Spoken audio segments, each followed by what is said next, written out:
You just finished recording your Google Meet. You had some great questions and interactions with your students, but we want to protect those identities and those names from anyone that could see it. I want to show you a way to do that, and it's going to be all in YouTube. So we're going to use Google's AI to do all the heavy lifting for us. You don't need any video editing experience at all. So the first thing you do is upload your Google Meet to your YouTube channel and go ahead and list it as private. So I've already done that, and so I'm going to click in the top right hand corner on my icon and go to YouTube Studio. From my studio, head over to the left hand column and let's click Content. So here's a list of every video I've uploaded to my channel. And so right here I have one of our very own Joy Edwards. So we can see it's marked private right here. So I am the only person that can see this video at all. So we want to blur the faces of these students so I can share this tip with other people. So let's hit the details button right here, shaped like a pencil, next to our video. And then in the left-hand column, we're going to open the editor.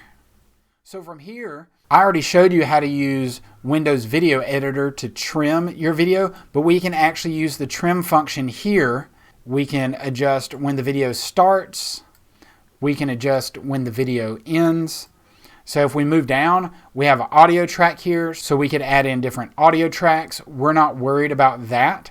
What we want to look at is this third line down in our timeline, and if I mouse over it, it says blur. So let's head over here and hit the plus button. And we have two options here. We can blur faces or we can create a custom blur. For what we're doing today, let's blur faces. I already had YouTube scan this ahead of time. The longer the video, the longer this takes. The YouTube algorithm is going to play through your video and find faces. So let's go ahead and select all of these except for Joy Edwards' face. So now all these faces will be blurred out by YouTube, and hit apply. So it's been 24 hours and we let Google do all of its magic and YouTube crunch through the video. So let's go ahead and check out and see our final product. So I'm just going to click view on YouTube from my Creator Studio. And we can see we've got student faces blurred. Let's kind of scrub around in the video and check. So we see we still got the two faces blurred. We even moved camera angles there and it tracked with them.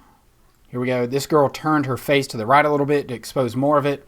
So YouTube went ahead and blurred that for us as well. So if we wanted to go back in and edit all these, if we found a real issue, we could. If we were worried about Miss Edwards' face being blurred back here a little bit, we can go in and remove that blur that was accidentally put on her face. So you may not want your video out on YouTube. Remember, we're just using YouTube as the tool because it's smart and it's going to do all the work for us because we have other things to do.